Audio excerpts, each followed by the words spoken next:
Good afternoon and welcome to this Thursday's Thought. Recently, Pat and I went on a trip to the southeastern part of the USA. Now, we'd never been in that part of the nation and we wanted to see the sights down there. And additionally, we like things historical in nature, and so we planned our visit around various museums, a Civil War battlefield or two, and there are other historic places in that part of the country. Now, many of those places in that part have to do with the civil rights movement, which actually began well over 200 years ago as slaves were being brought into the nation.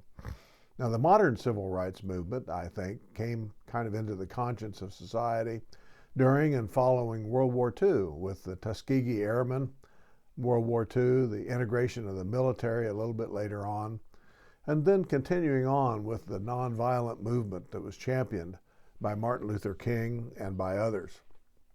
Now, it's this part of the movement that I remember, having been born in the late 1940s and growing up in the age of television in the 1950s and the 1960s.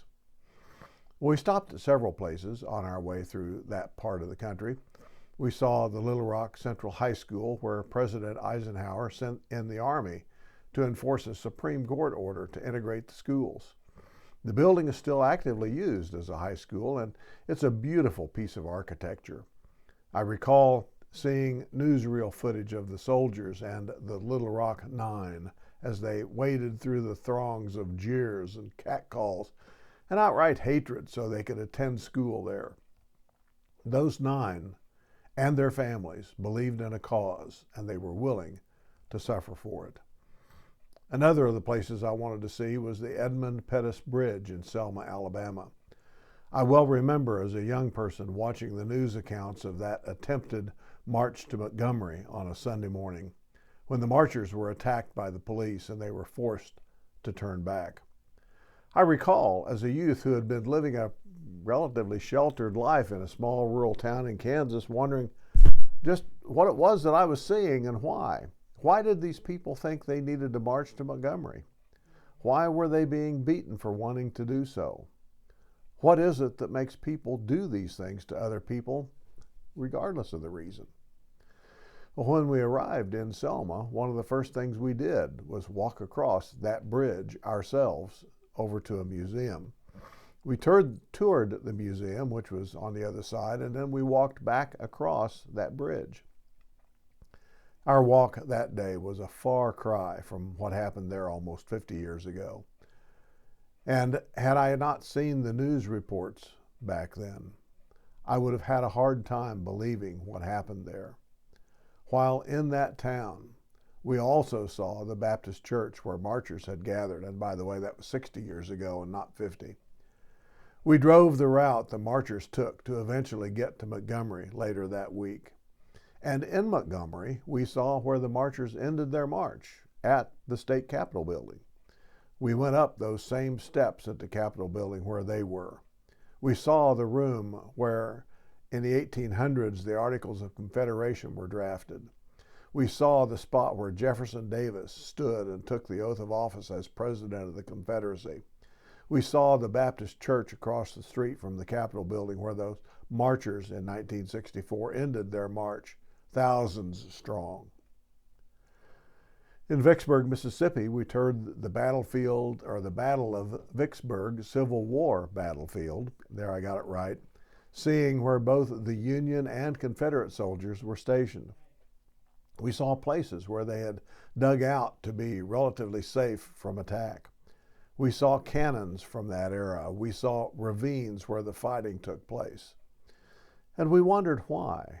How could Americans come to the point that they were lining up to kill each other? In Memphis, we saw the hotel where Martin Luther King was shot. We saw his room as well as the now well-known deck where he was standing when he was shot in 1968.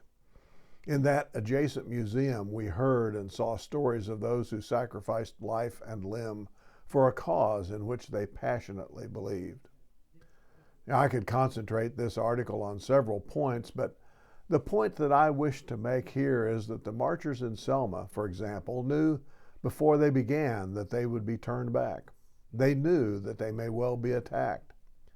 They knew that some might be gravely injured and some might even lose their lives. Yet they went on, believing in a cause, believing even to the point of dying for that cause.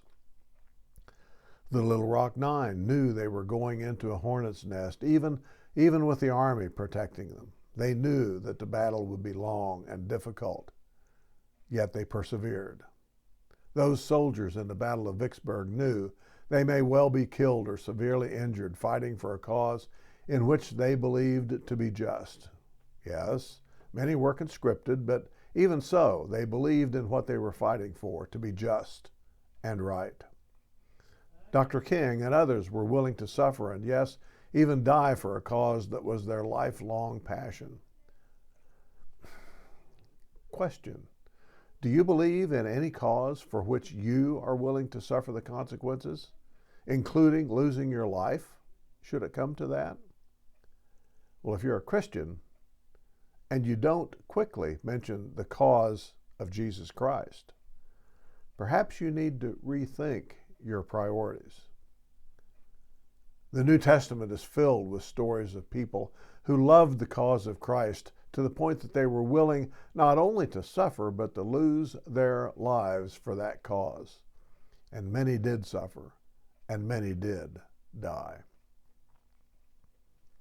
Seeing the Little Rock High School, the Edmund Pettus Bridge, the Battle of Vicksburg Civil War battlefield, the state capitol building in Montgomery, the hotel where Martin Luther King was shot.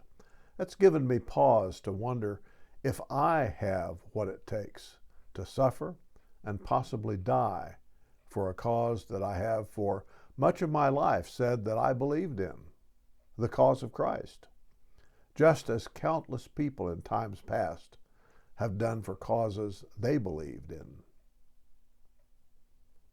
What about you? Blessings.